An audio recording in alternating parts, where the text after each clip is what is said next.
What's up, guys? So today I'm going to talk about my Beta 2016 cross trainer. I've had it for a while now and I just want to give you my real world take on it. Now I know I've done quite a few reviews on this Beta cross trainer, but this is like my actual honest truth about it, and it's just a straight full-blown review and how it's been doing here in Colorado, how it compares to the KTM 250s, 300s that I've ridden, and just overall who the bike really works for. Now, just to be clear, the only reason I'm comparing it to the KTM 250s and 300 two-strokes is because that's what I've spent time on, and it gives me a frame of reference. I totally get that these bikes are aimed at different kinds of riders, probably more aggressive, hard enduro kind of riders, but not to say the cross trainer cannot be left out.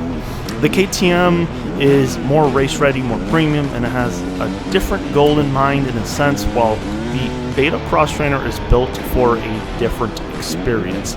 But I think the comparison still helps break down where this bike shines and where it doesn't. So let's start with the basics. The 2016 Beta cross trainer runs a 293cc two-stroke engine. It's oil injected, so no pre-mixing, which is nice convenience for trail riding. It puts out somewhere around 39 horsepower, which might not sound crazy compared to the full-blown 300s and maybe even the 250, but here's the thing, that power is super usable. It's smooth, very linear, and very manageable down low. For technical single track, that makes a huge difference. It doesn't light up the rear tires unless you want it to, and the traction is just awesome for this bike. It's really good. The bike weighs in at around 216 pounds dry, so it's noticeably lighter than most full-size enduro bikes. And again, the low seat height is a big part of the draw here. It's about 35.8 inches, which is a couple of inches lower than the KTM 300 or T300, or just in general any of the KTMs most likely. Even though I'm 6 foot tall, I still prefer that low seat height, especially when I'm threading through these rock gardens or navigating tight climbs. It just feels like an overall confidence booster. I can dab a foot down, catch myself, and ride more aggressively without worrying about tipping over. Now, I'll be real with you guys, I used to ride hard enduro and techie stuff a lot more often, especially the smaller rock gardens around here. I had my lines, I had my balance, I could clean that stuff no problem, but life gets busy and over time I just lost that touch. Getting back into it, I noticed my confidence was completely off, especially on the KTM. The tall seat, the snappier power, well, it wasn't too much of the snappier power, but you have to be a little bit more into the revs versus the Beta cross trainer. It was just easier to manage down low. I just couldn't get comfortable with the tall seat height, even though the suspensions were a lot more premium than the Beta cross trainer. But the minute I swung a leg over that cross trainer, it was wildly different. I could dab and catch myself when I needed to. I wasn't second guessing myself as much, and that alone made me want to keep riding more. Now, let's talk about suspension, and here's where things get a little rough, no pun intended. The Beta cross trainer uses a 43mm open cartridge Sachs fork up front and a Sachs rear shock. Suspension travels about 10 inches, 270mm front and rear, which is definitely less than what you get on your typical KTM enduro bikes with the W Explorer forks.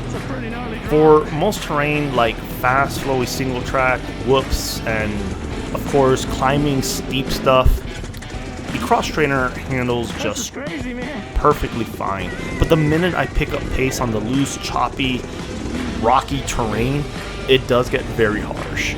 The suspension just doesn't soak up the hits. It likes to dive quite a bit. I don't like it the way I want it to. And in Colorado, that kind of terrain is just everywhere out in the mountains when I want to get exploring, except the front range stuff. It gets to a point where I'm literally backing off the throttle just to avoid getting bucked around. Alright, I'm gonna try to stand up. I think what happens is I put too much weight on the front forks,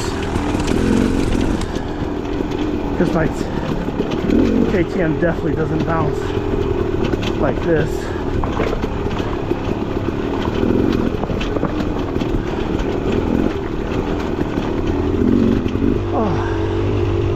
beautiful trail. So yeah, the suspension is the weak link, no doubt. But I think if I put some suspension mods, I think this will be great. Like, I definitely want to go faster, but I'm not confident in this bike. It is very uncomfortable to ride, to be honest, and I can usually stand up all day on this choppy stuff with the TE250i or KTM 300, but on the Beta Cross Trainer, I just don't even like standing up on this choppy, rocky stuff just with the way it is.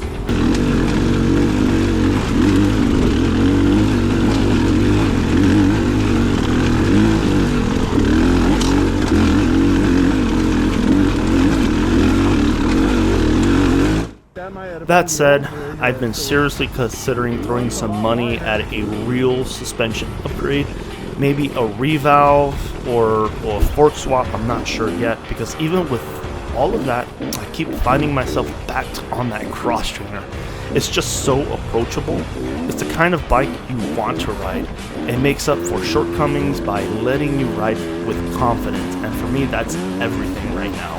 So overall, the Beta Cross Trainer hits the sweet spot. It's not trying to be a race bike. It's more like a confidence-inspiring trail bike that can almost hang with the big dogs here, depending on the terrain, of course. If you're in the woods, not chasing lap times, and especially if you want, you value low speed control and comfort, this thing honestly is very hard to beat.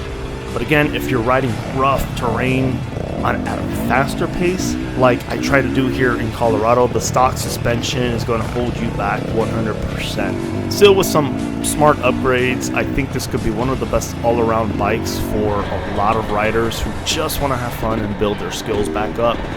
That's it for now. Let me know in the comments if you've ridden the Beta Cross Trainer or modded the suspension. I'd love to hear what works for you. Thanks for watching. Ride safe, and I'll catch you guys on the next one. Two more. All right. Thank you.